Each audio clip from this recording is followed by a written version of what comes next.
because my work has only just begun. And future generations shall have in their hands the guide by which they shall know the sins of the 20th century. I know, and I know you too believe in time, but we shall wait patiently for 200 years if need be to face our enemies to our posterity. When my enemies are satisfied, in life I shall come back, or in death even to serve you as I served before.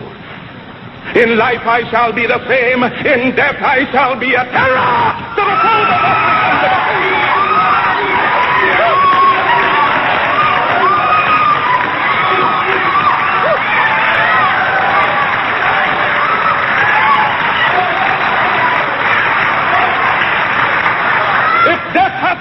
Then count on me to be the real Marcus Garvey I would like to be. If I may come in an earthquake or a plague or a pestilence or as God would have me, then be assured that I shall never desert you and make your enemies triumph over you. Will I God not go to hell a million times for you? If I die in Atlanta, my work will only just then begin. For I shall live in the physical or the spiritual to see the day of Africa's glory. When I am dead, wrap the mantle of the red, the black, and the green around me, for in the new life I shall rise up with God's grace and blessing to lead the millions up the heights and the triumph that you well know. Look for me in a world when there is storm. Look for me all around you, for with God's grace I shall come back with countless millions of black men and women who have died in America, those who have died in the West Indies, and those who have died in Africa to aid you in the fight for liberty, freedom, and life.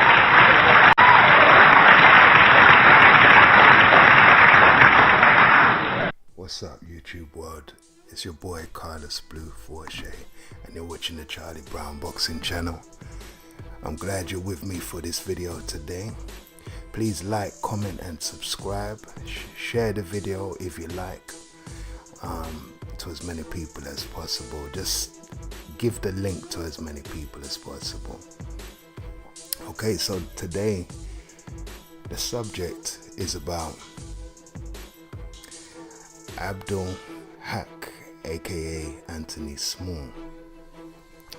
Anthony Small was a light middleweight boxer back in the kind of early noughties, and he was pretty okay as a boxer. It wasn't my type, I didn't really like his style pretty much, but he was pretty okay. But he had a tremendous ego, and ego is a big part of what makes people, I don't know. I'm gonna play you a video of this guy. This video was sent to me by a person who wants to remain anonymous. They are a member of the Islamic community. They are Muslim, a British Muslim. They sent it to me because they condemn this guy's words and his actions. And today I will talk, because it's nearly 15 years to the day of, not to the day, but to the year of the death of Kian Prince, a young up and coming British, and I guess he was of Caribbean descent, boy who was on his way to becoming the elite at QPR. He was a good footballer, a striker, very powerful, they say, very skillful and technical, and obviously his athletic prowess, amongst other things his charm and intelligence, was something that really angered his eventual killer. He died not because he was involved in drugs or gangs, because he wasn't.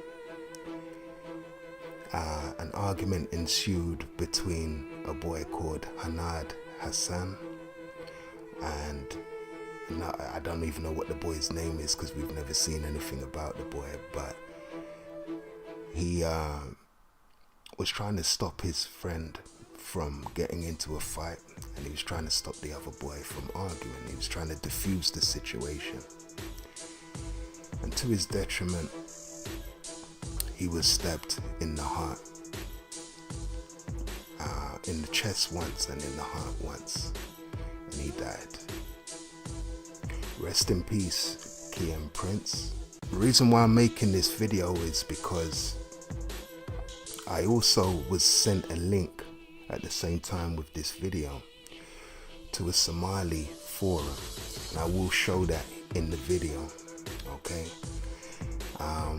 I know people leave comments, there's all type of trolls and everything. Some people just leave it for attention and amongst other things, but there certainly is an overwhelming feeling of jealousy emanating from, I don't know if it's particularly the Somali male community or it's the Islamic male community, but it all seems to be against the children of Israel.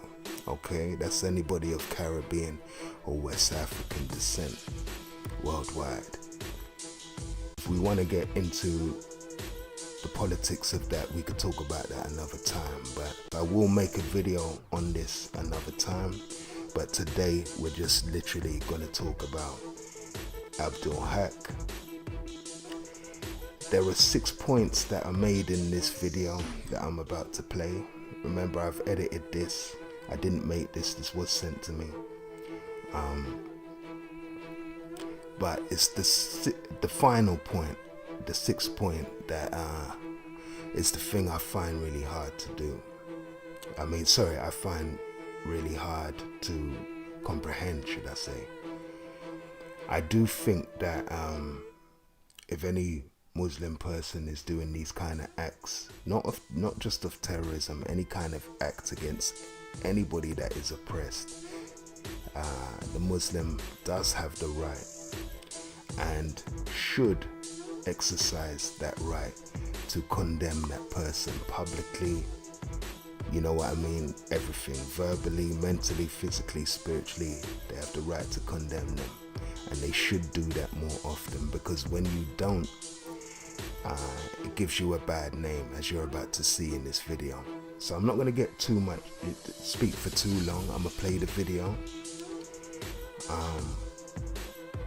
You'll also find in here that Abdul Haq, aka Anthony Small, was an associate of Spencer Fearon, who I don't like, who, you know, publicly I've always said I never liked, for pretty much the same reason.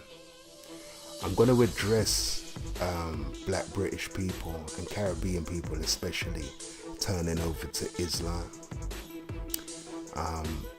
It's not bad to become Muslim, but I will say this, it's not your culture. I don't mind if you come under the banner of Mali, Senegal,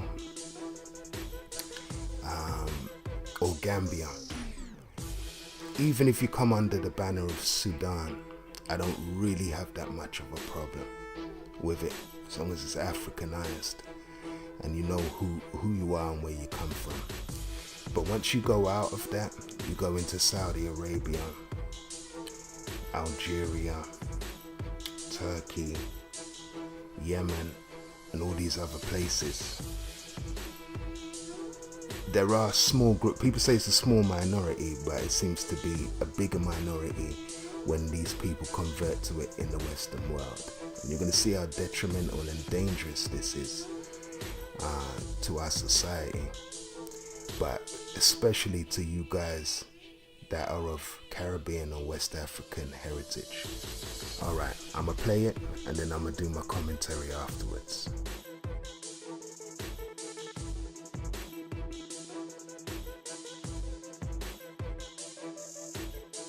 If someone says, I'm a Shia, I'm going to ask them what they believe.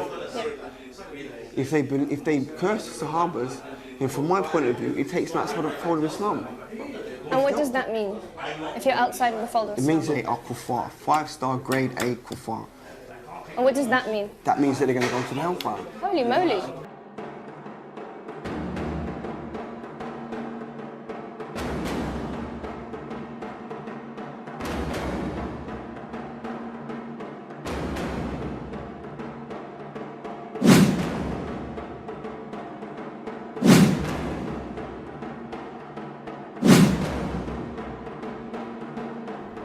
I am the Islamic State boxer. Okay. Let's look to that. I'm shaking. I'm so worried about what you're saying. Yeah, I find that very interesting. Let's fall back on evidence. The Prophet said, whoever turns beneath the fold of Islam, kill him. What? Whoever turns his back on the deen of Islam, kill him. I feel like I need to call the anti-terrorism police. I can't believe you're not just saying no right now. What if I went to a mosque and I was praying and somebody shot me? Would you think that was wrong? If you were a believer... Oh my God.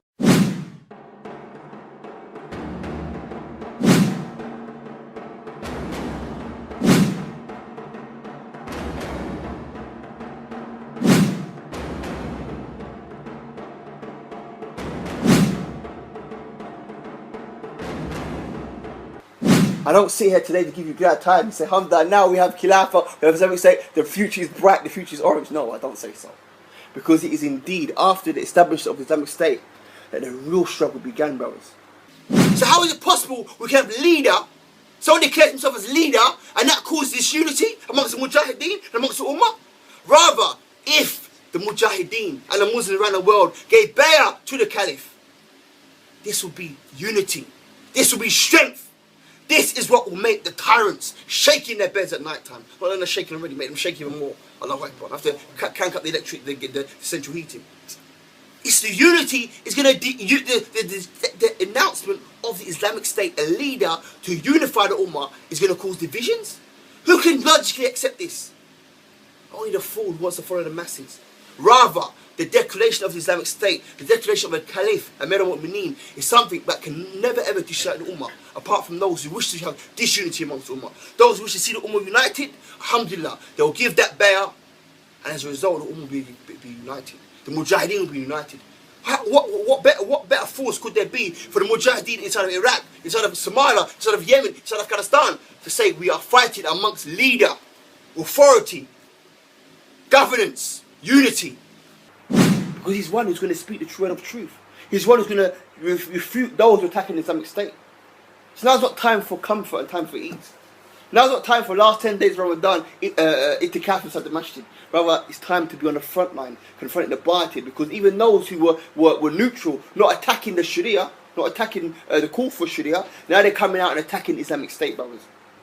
And every single word is going to count, inshallah. Every single word we can do to support the Islamic State and to defend its own legitimacy is going to obviously benefit us in this life and the hereafter, and inshallah educate the masses. What about the oppressed Muslims around the world? In Afghanistan, in Somalia, in Yemen? We say, in relation to this, it's obligatory upon them to make hijrah. In a nutshell, Allah says about even there were some Sahaba who never made the hijrah, and they were compelled by force to go and join army and fight against Muhammad sallallahu alaihi wasallam about the Badr. What is it Allah revealed verse about them people who died? Allah says that when the angels take the believing souls at the time of death and ask them, what was your state like? What are you doing in Yemen oppressed? What are you doing in Britain oppressed? What are you doing in America oppressed? What are you doing there? When the angels come to take your soul, what was your state like in the earth? The people will say, we were weak and oppressed. The angel will say, was Allah's earth not big enough for you to make hijrah? And it's the same verse that Abu Bakr Baghdadi quotes. The Caliph quotes this verse, saying, what is I'm talking about oppression? Make hijrah to join the Islamic State. Likes of Sheikh Osama bin Laden, rahimahullah. He was of Yemenese descent. The Mujahideen from all around the world accepted him. And I myself believe that he would have accepted the Caliph of Abu Bakr al-Baghdadi. Because for the likes of Sheikh Osama bin Laden, it wasn't about leadership. Hence why he was willing to give bay'ah to Mullah Ummah, peace Allah. Because it wasn't about his own leadership, it wasn't about his own position. Right, it was about victory for Islam and Muslims. The man who was indeed beheaded last week, Wednesday I believe, was a British soldier by the name of Lee Brees, I believe. And we find Muslims rushing to condemn their Muslim brothers. We find Muslims, many appear to have forgotten the hadith, the well-known hadith, the undeniable hadith, which has got the same meaning in any language you want to quote it. which no one of Al-Sunnah wal Jama'ah ever denied its verification of it or its authenticity. When Muhammad said, support your Muslim brother, whether he was the oppressed or the oppressor. The hardship comes when a brother does an action and the whole world condemns it. And whatever you may feel in your own heart about the action, you take the stance of the Muhammad act upon a divine text and say, whatever I think about it, whatever you think about it, he's my Muslim brother. And as Muhammad commanded me, I will support him, whether he's the oppressor or the oppressor. I do not have the options to say oof against him. If I see my Muslim brother do something which I have a problem with, I will pull him to a side and advise him. If I see him trying to do something and I disagree with it, I pull him to a side and advise him. But I, as a Muslim, I do not have the right, I do not have the authority, I do not have the luxury to stand there and condemn the action of my Muslim brother. Because Muhammad said, support your Muslim brother, where he's the oppressed of the oppressor. Let alone to stand there and condemn my Muslim brother to the kuffar.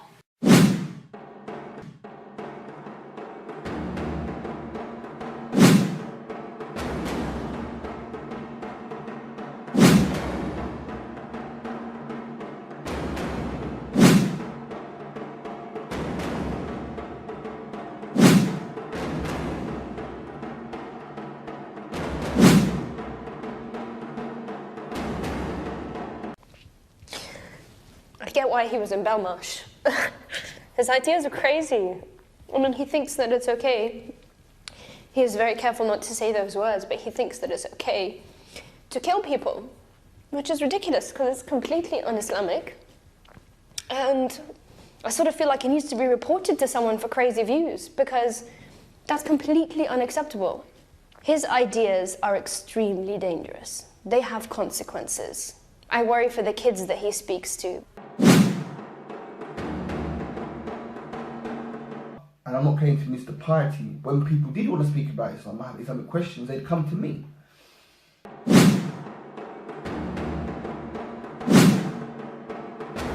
Wala hawla wala quwwata illa billah. Ashhadu an la ilaha illallah wa ashhadu anna Muhammadan Rasulullah.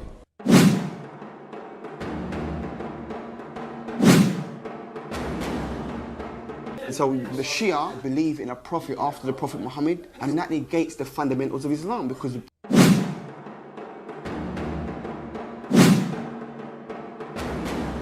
And Shias are actually saying that? I thought they were simply saying that this actually is the way that the kind of order of Islam should go in terms of the caliphate.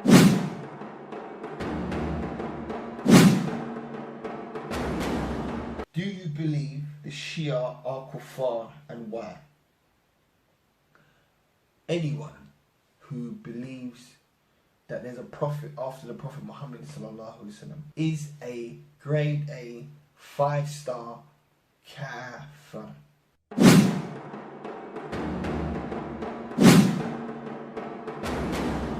Now, I myself haven't had much interaction with the Shia.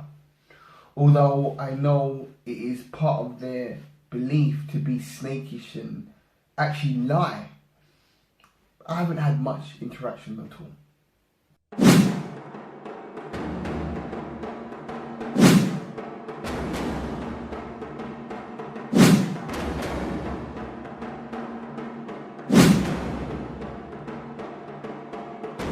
The importance the Sahabas put on this matter of having a caliph to unite the Ummah, a leader to unite the Ummah. Upon Abu Bakr as-Siddiq's own deathbed, he didn't even delay. He appointed Al-Faruq before he even died to be caliph. That's how important they saw it.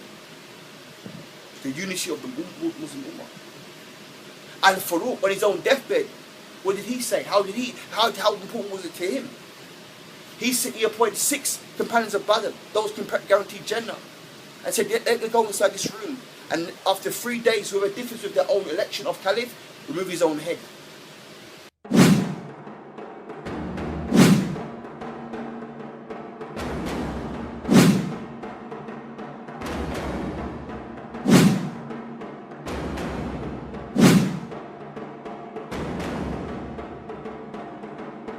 My dad's friend was murdered in the mosque. He went to pray. The man was praying with his son. A bunch of people come in, shoot up the entire mosque. All of the men die, including the boys, because somebody believed that they're outside of the fold of Islam and therefore they should die. So the ideology to me is scary. Who told you that the reason why your father's friend was killed? Do you think that's wrong? Let me ask you. Do you think that's wrong? From the divine point of view, I haven't got the evidence to say wrong or right. And Allah says... You think that you don't have the divine text evidence to say that that is wrong?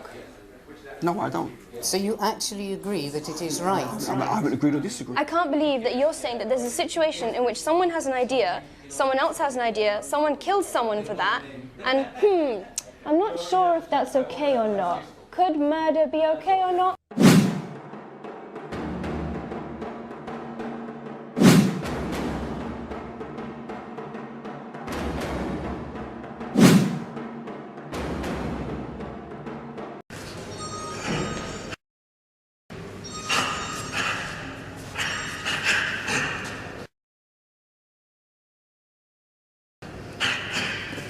They say I'm old.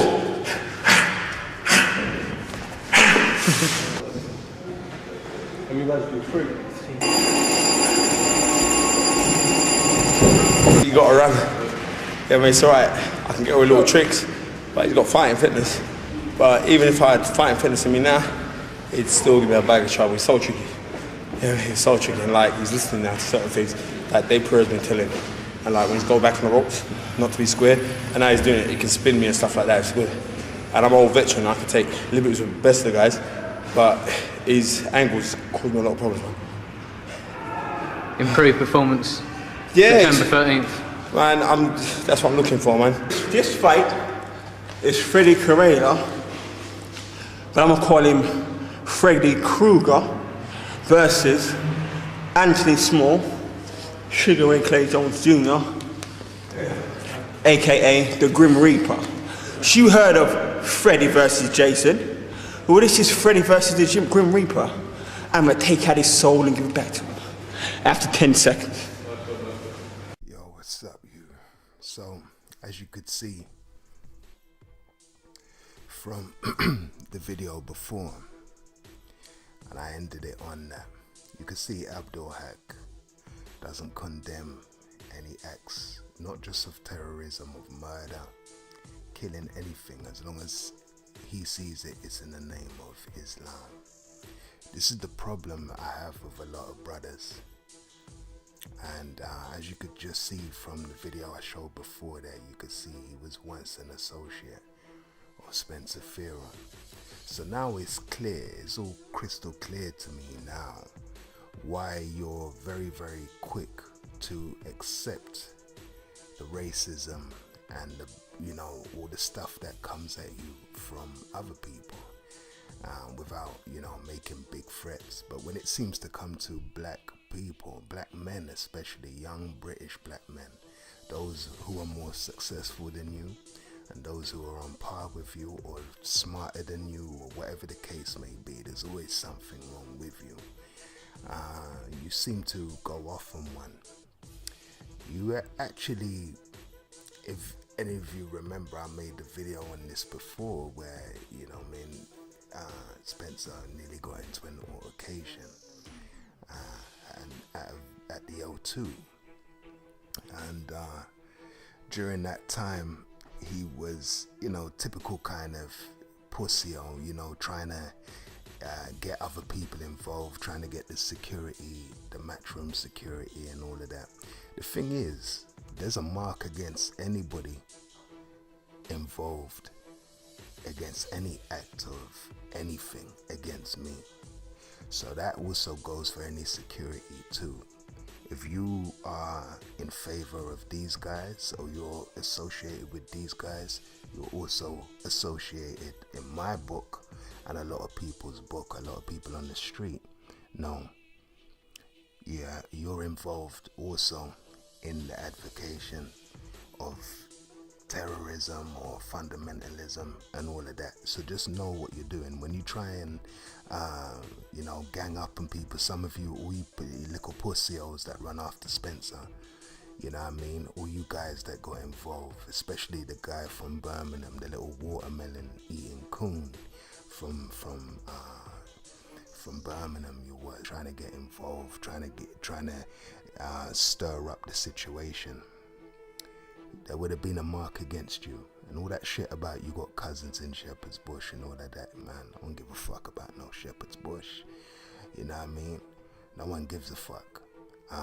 You're not known. Nobody knows you down here, and even in your own Birmingham, you're not really known. So, you know what I mean? You just keep eating your watermelons like you was doing at all the press conferences before.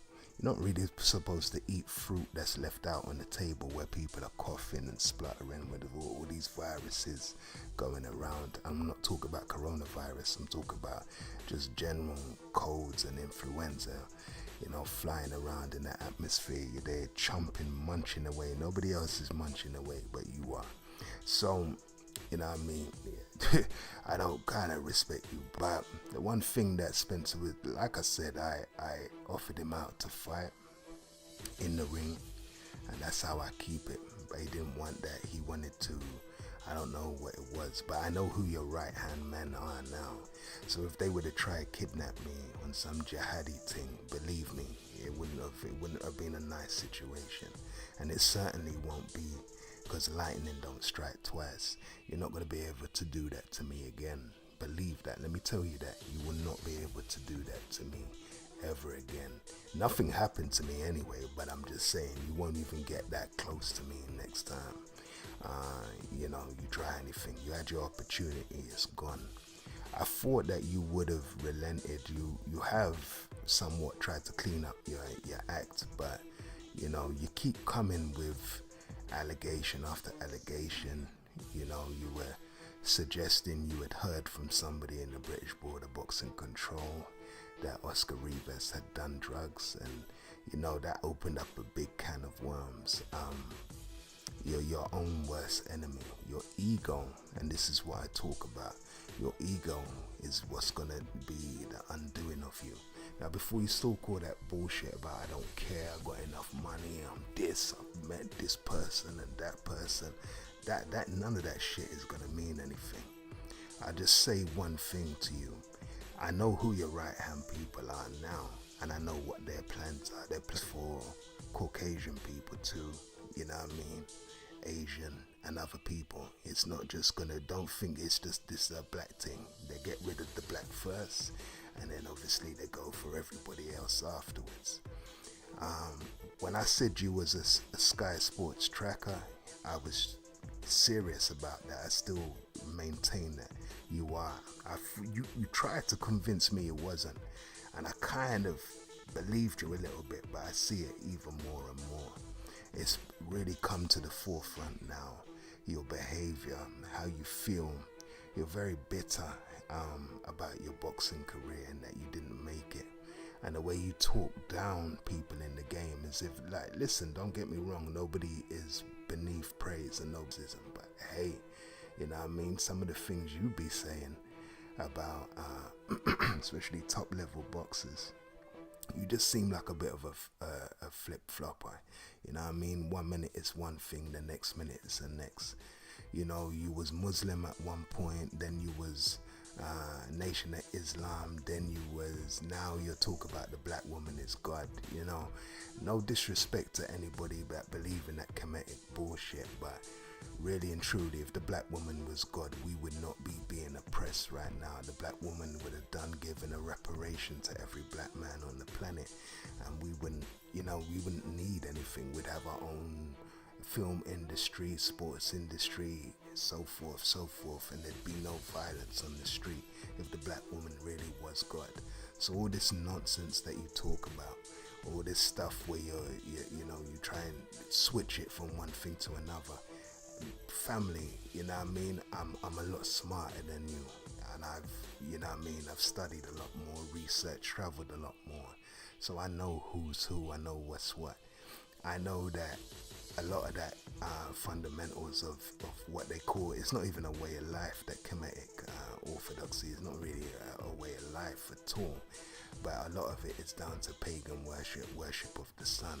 I remember the same people that were saying the black woman is God, they were saying the sun is God maybe 5 years earlier. Like I say, this is not in any way this type of mentality.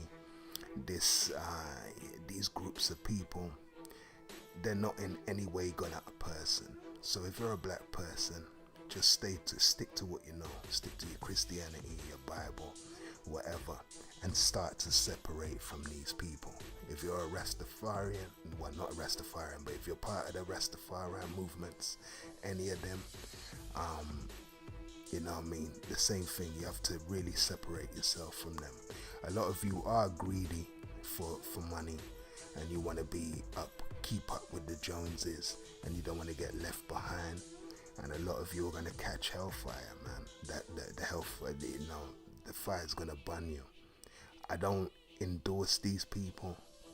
I don't know them. They're not affiliated with me. Please don't chat to me. Please don't. Just don't. Stop trying to take up for people.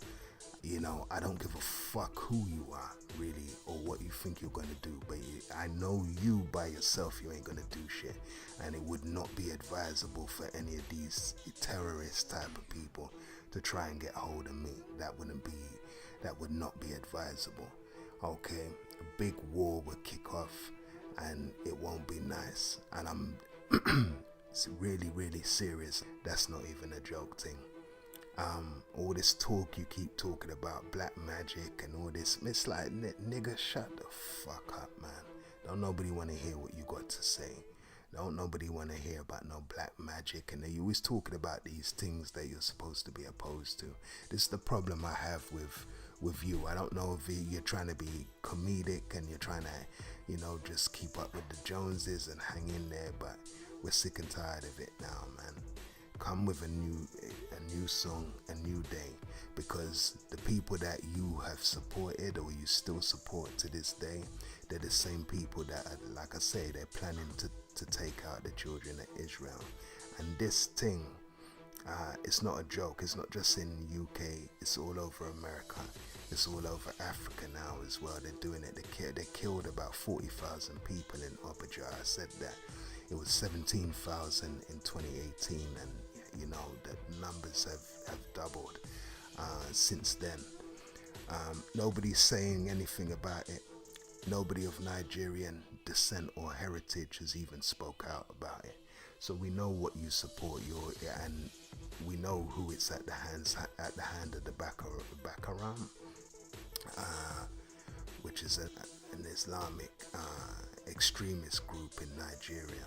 None of you has said anything, spoke about it, put any condolences out to the families, anything like that. So, you know, all this stuff that you're doing, trying to stay relevant and that, don't worry about that, man. Yahya see everything, and Yahya will guide people against you, and it will guide everybody else to victory, catch hellfire in this life and the next.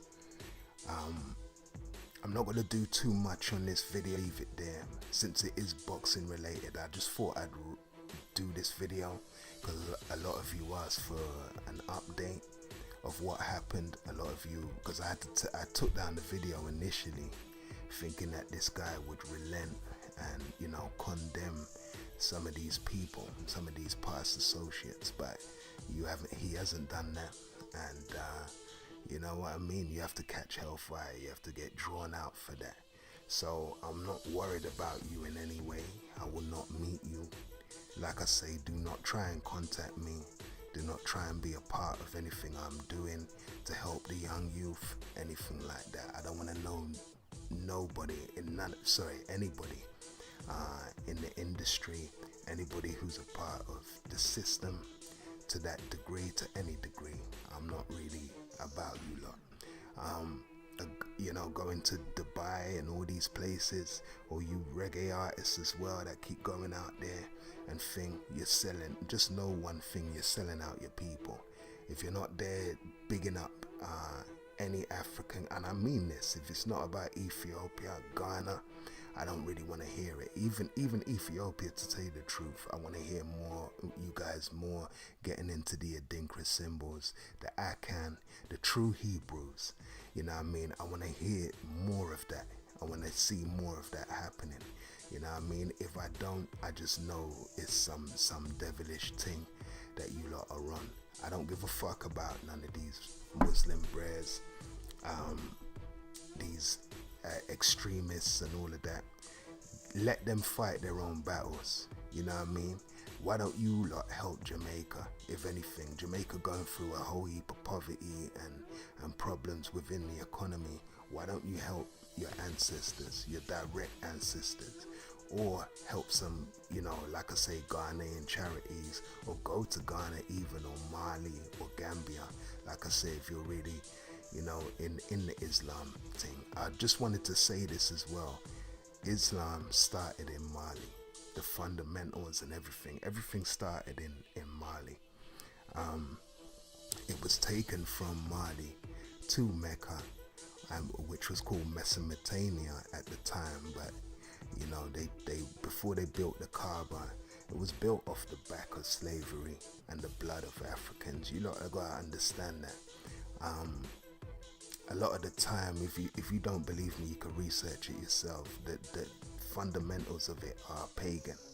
Okay, that's why right now Turkey is having a problem with Saudi Arabia, because Saudi Arabia is part of the Muslim Brotherhood, and the belief of Turks is that because they are Berber, they see themselves as the original Muslims, which they're not really, but they are old. They are the oldest type of Muslim outside of people from Mali, like I said, Gambia and Senegal. So, you know, before you lot jump to Afghanistan to go and help people and kill aid workers, and I can't believe the kind of crazy shit these people concoct and what they come up with.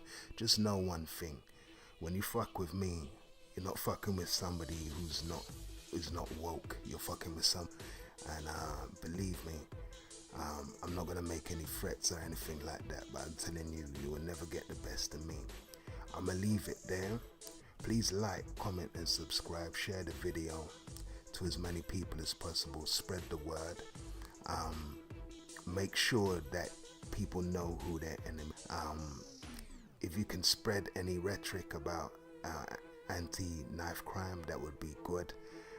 Anti-gun crime. We'll say one thing: if you're gonna do these things, and if you're gonna get into these things, you know, you have to keep the same energy. You know what I mean? Remember that. Don't just have, you know, energy for your own people and young black people in Britain, because that's not really the problem. The reason why I used the example of Kian Prince is because basically the guy who killed him came here, their family came here to seek asylum. They shouldn't have even been let into the country.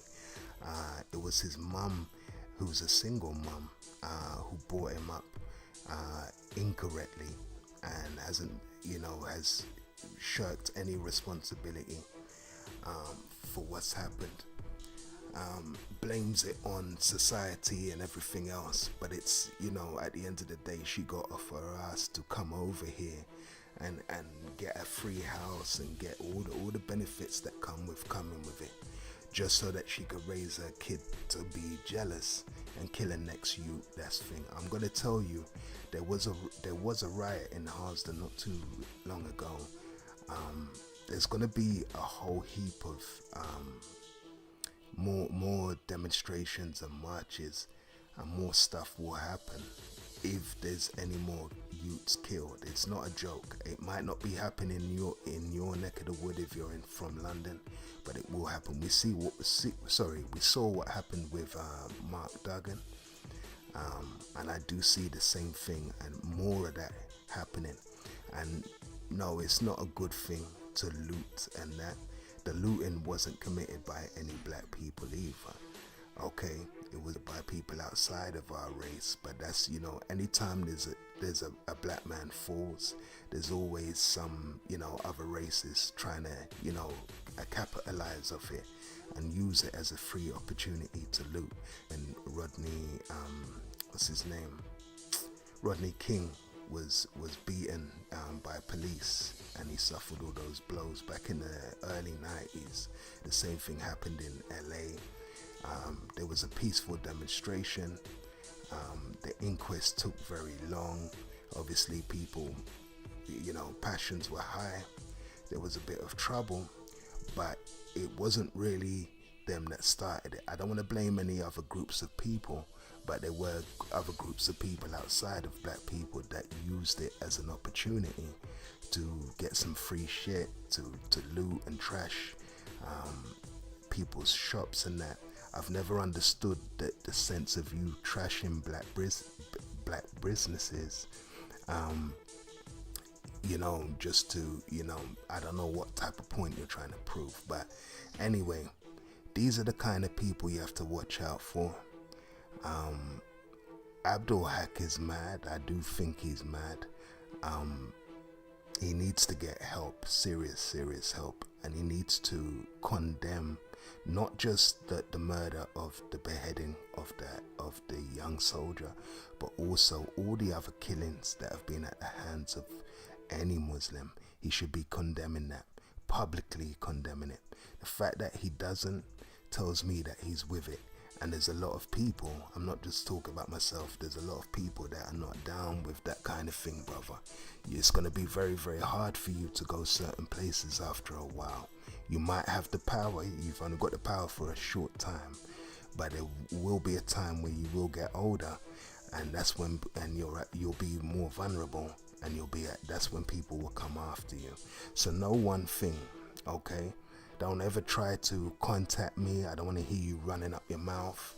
Yeah, none of that. I don't want to hear none of this shit about we're brothers, we're this, we're that. You ain't my brother. You know what I mean? I condemn anybody involved. Those two Nigerian brothers, and they were Nigerian, by the way, as well. Let's just keep it about 50. That killed that young soldier, beheaded him in broad daylight. I couldn't understand what was happening there. Apparently this was caught on tape. I'm not trying to say that the boy, we don't know what happens, the ins and outs, but we've already had the knife attack and the failed bomb attack in Streatham. I don't know what's wrong with these people, but it's all driven by jealousy. These guys feeling like loners and all of that. So for now, I'm just gonna say honestly, anybody that is Muslim, it's no disrespect to you, but I'm gonna have to separate from Uno. Okay, I don't want none of Uno around me. Don't come around me. Don't try and chat to me. You know what I mean? I'm gonna keep it real. I'm just messing with my black British people and trying to uplift the young youth coming up. I'm not worried about any other race, but I will say I don't mind the minorities, therefore the Asian community or the Irish community as well, which I see as a minority. I'm always all ears and all arms, my heart is clean. If you've got problems, I will, you can always come to me and we can always talk and converse. I'm not trying to make it a racial thing. I'm just saying that it's time for young black British brothers, especially those of Caribbean descent and West African descent, to separate from everybody else, because it seems like everybody else know they're going to hell and they're trying to put as many people down with them as they can. Anyway, leave comments in the comment section, like, share, and subscribe to the channel if you want to hear more content. I'm out. Bless.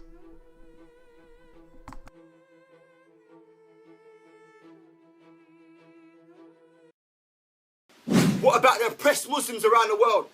In Afghanistan, in Somalia, in Yemen? We say, in relation to this, it's obligatory upon them to make hijrah. In a nutshell. His ideas are crazy. He thinks that it's okay. He is very careful not to say those words, but he thinks that it's okay to kill people, which is ridiculous because it's completely un-Islamic. And I sort of feel like he needs to be reported to someone for crazy views, because that's completely unacceptable. His ideas are extremely dangerous. They have consequences. I worry for the kids that he speaks to.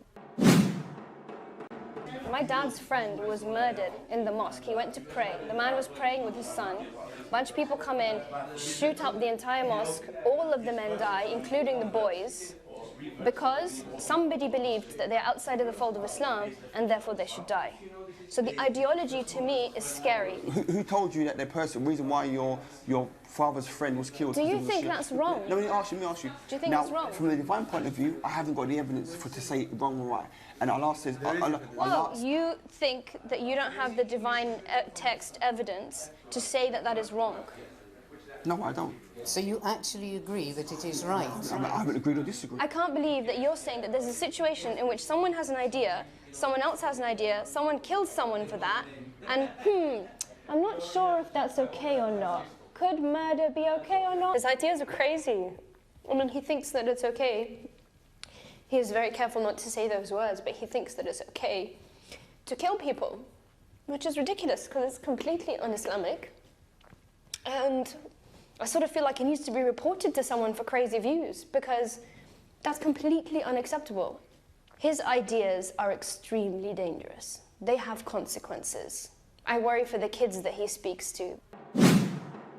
Because my work has only just begun. And future generations shall have in their hands the guide by which they shall know the sins of the 20th century.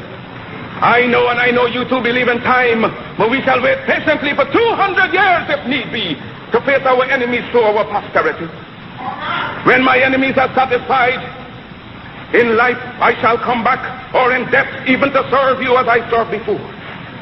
In life I shall be the same, in death I shall be a terror to the foes of